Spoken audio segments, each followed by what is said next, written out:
What's up, guys? Game of Thrones Season 4, Episode 4, Oathkeeper. Let's start. Let's just go. Let's just fucking get into it. Let's do it. Let's start with the Grey Worm scene where he's learning to read from the right-hand woman to Khaleesi, Daenerys. And I can't remember her name, but she's hot. She's like, oh yeah. So she's teaching him to read and to speak the common tongue. And it's a nice scene. They have this chemistry together. It's sad it's not gonna go anywhere because he doesn't have a penis. Anyway, it's a nice scene. They're having this, they're going back and forth, and it goes into the Daenerys scene, and she's punishing the masters of Marine because they stapled all those slaves to the walls.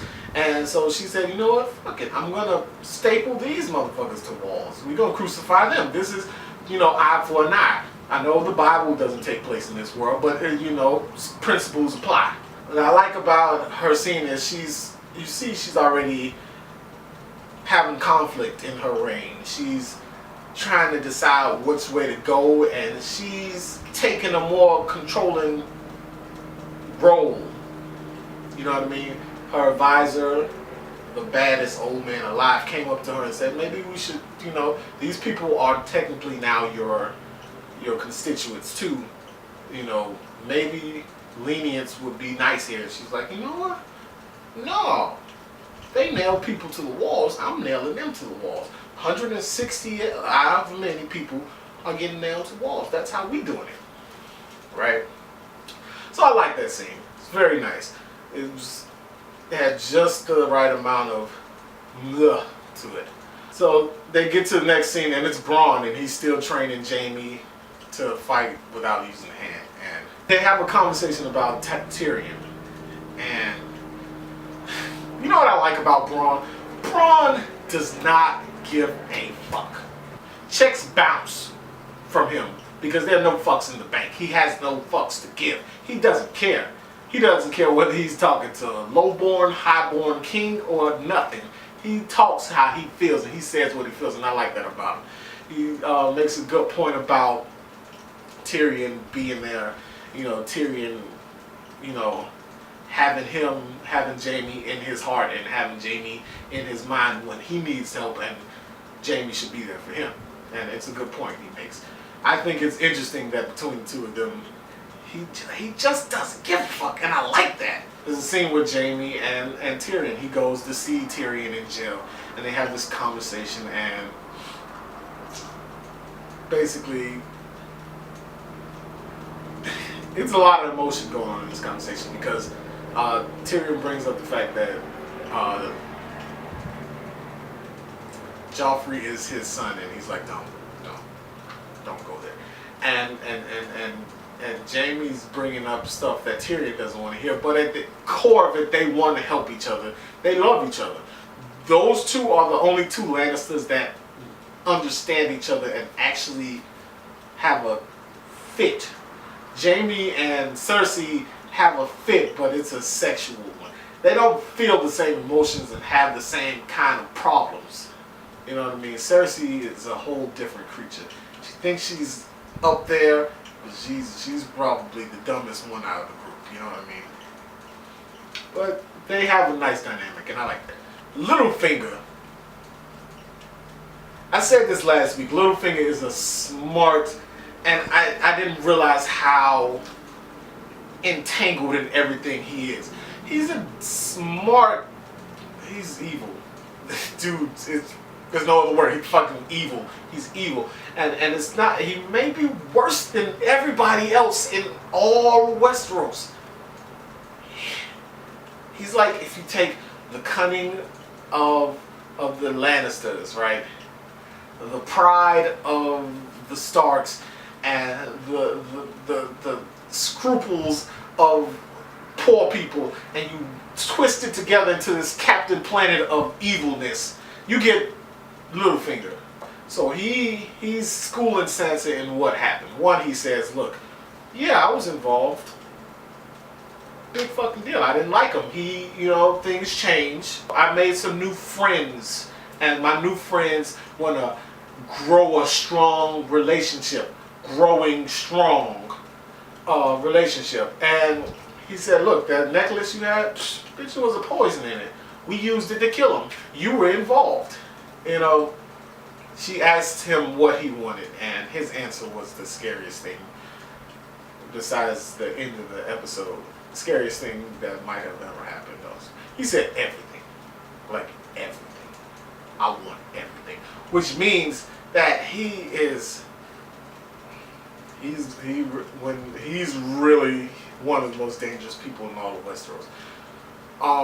Plus he's creepy as fuck. Like really, like the weird pedophilia thing he's got for Sansa. I mean, don't even know, she's a pretty girl, but this is in the books. I'm told that they're like 13 years old. Like Sansa's like 13. So this creepiness, I'm sure it carried over from the books.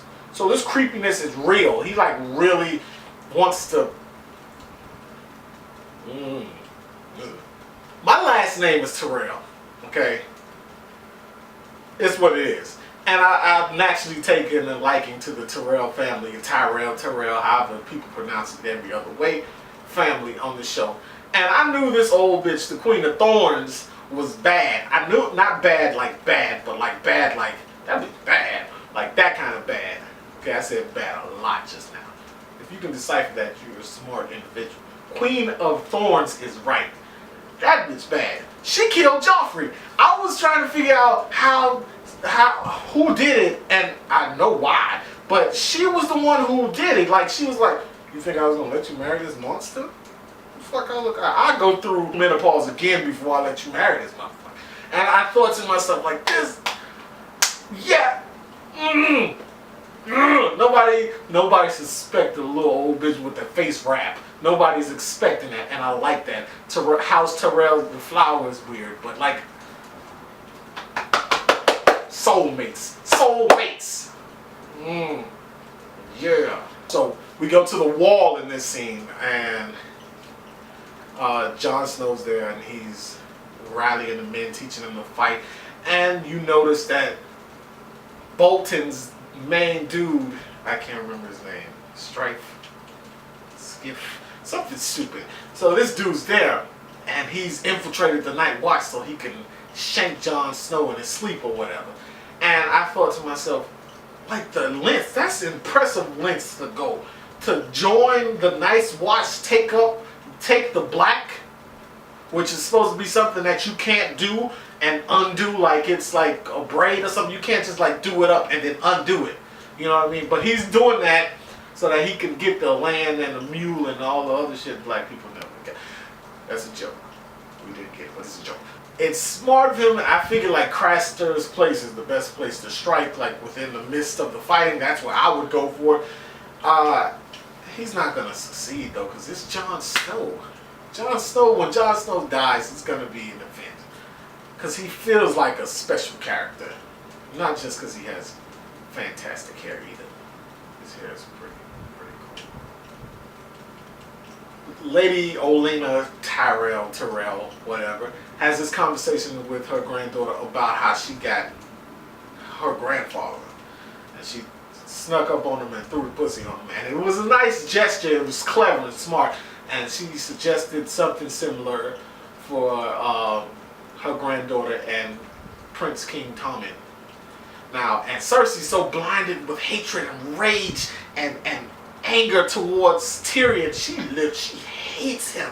And it's not just because of the king dying. Like, she's never liked him. Nobody, he's a midget. He's a dwarf.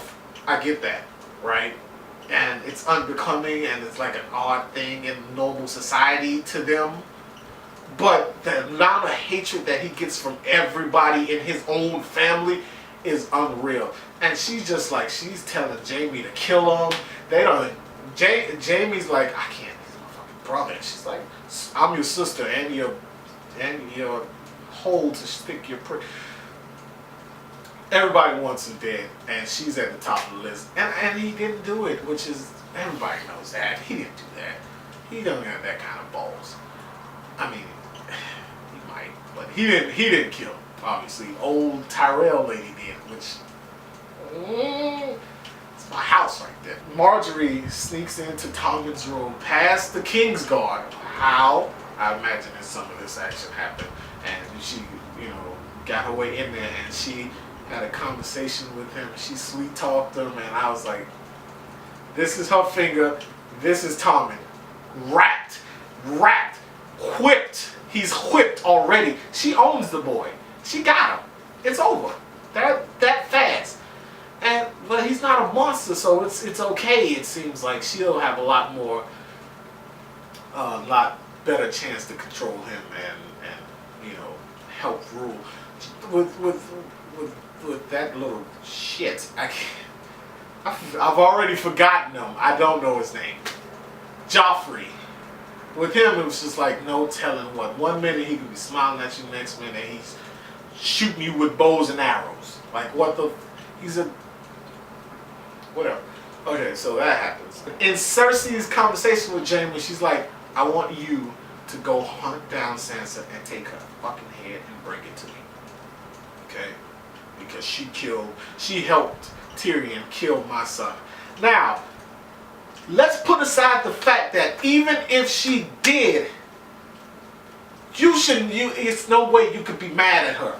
Because what he did to her family was way worse. Way worse. But Jaime's sworn to protect her. So what he does is he goes to his giant friend Brienne of Tarth, which is another character I like, and he gives her Oathkeeper the sword, the other Valyrian steel sword that they melted down from ice, which still stresses me because that was a big, nice sword. Anyway, that happens. They have this conversation, and he gives the Oathkeeper and tells her, get her the name. She's named the Oathkeeper. Go save and protect Sansa. I give you this nice armor. I give you all this. They have this weird relationship. It's something between them. I don't think it's love. I think it's like this mutual respect and just like a compatibility where it's not really compatible, but it is. Like she's honor bound and she's strong and she's, you know, a straight shooter type, and he is that sort of thing, but at the same time, with him is wiggle room. He can dance in and out of the light and darkness, you know what I mean, and do things that maybe they need to be done, but they don't have to be done by him. So somehow their relationship works, and it creates this beautiful chemistry that's nice. And Cersei hates it so much because she feels like, in my mind, she feels like Brienne has pieces of him that she never had. So it's a nice little chemistry between them. It's a dance that I like. Oh yeah! So Jaime gave paw a drink to Brienne. He had this big stupid smirk on. He had a stupid smirk on his face, and I was like, oh, well, he's getting him out of the city, and he needs to be saved because they were going to kill him. He was going to get killed because he was going to roll over on Tyrion. But I thought that was funny. That was a funny little, you know, little add-on to throw in there. And he called her sir, which is an honest mistake. It's really an honest mistake. She's a huge bitch, and I mean that with respect. But it was a good, you know, I like that. That's gonna be an interesting pair up too, and I can't wait to see where it goes. Back at the wall, Sir Alistair Thorne is the biggest piece of White Walker shit in this in the North. Like, he's the biggest piece of garbage, right next to Janice Slint. There's no way these two are gonna stay alive. They can't, because they're both awful people. Craster Keep is out of control. They've taken Commander Mormont's head, skull, and they're drinking wine out of it. They're fucking everybody to death. Like the guy said, fuck them to death, men! Fuck them to death! And I thought, maybe that's a little harsh. But if you think about it, in this kind of society and land, and you have a stable of women, that's what they're gonna do, okay? And some of these motherfuckers are weird. They're gonna fuck them after they did. I'm just keeping it real, keeping it funky, letting you know how it's gonna be. So anyway, somehow Bran gets caught up at Craster Keep. They catch him, they take him to Craster's Keep, and they interrogate him and find out who he is. They're like, this is Jon Snow's brother. And they take him and they're like, well, you're going to be quite the bargaining chip. You're ours now. They take him in. The baby is born. There's some baby, one of Craster's last son is born. They take the baby and they go leave him in the woods for the walker because everybody's chanting like sacrifice, sacrifice. And the guy in charge sends the dude out to go take the baby, leave him. He takes the baby, he's leaving him, and the winds pick up and it gets darker and colder than before, and the guy's like, oh hell no, I'm out of here. Deuces, bang, boom, he's out. He leaves. And this walker comes out of nowhere and he's on a horse. And this is a different walker because the walker that we have seen from the beginning of the season one, since the beginning of season 1 is gone. He was killed by Samuel Tarly, an individual with a similar weight content to me. So that happens and this guy comes, this walker comes, he's new. And I've never seen him before and I'm like, wow, it's a different one. This is cool. Picks the baby up, the baby stops crying, which if I'm a baby and I look up and I see this thing, I'm gonna scream louder because I'm like, what the fuck are you? Oh no, oh! Like, I'm gonna freak out. But the baby didn't. They rolled off into the darkness. Now, a few seconds later, we see like this dark ice keep crypt kind of place, and it's just unlike anything we've seen outside of the wall, you know what I mean, behind the wall. There's nothing like it. And I'm thinking, like, how could some place like this not be seen? How could somebody not know this place exists? You know, then he takes the baby and it's like a ice Stonehenge kind of deal, and they put the baby in the middle of like this ice table, and he steps back, and then in the distance you see like 6 or 7 figures, and they come walking up. And at this point I'm off my seat. I'm just like in the TV like, oh shit, what's happening now? Ooh. So he walks, one walker walks up and he looks down at the baby and he has like fucking ice horns, and I'm like, oh, ooh, you a bad you bad, ooh, you bad, I know you are.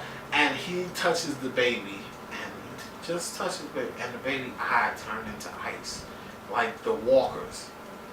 And I just thought, holy shit, that's how they make them. How many walkers are Craster's sons? That's a thing to think about. How many fucking walkers are children of Craster?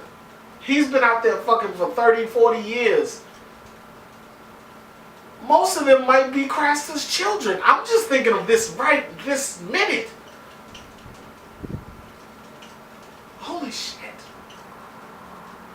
Anyway, so at this point in the story, I'm just like, oh, this was a fantastic episode. Last week was kind of laggy, and I thought it wouldn't be because, you know, I thought it would be the aftermath of the death of the king, Joffrey getting yanked. I thought it would be like, you know, big episode, and it wasn't. This episode was definitely a 9.5, 10.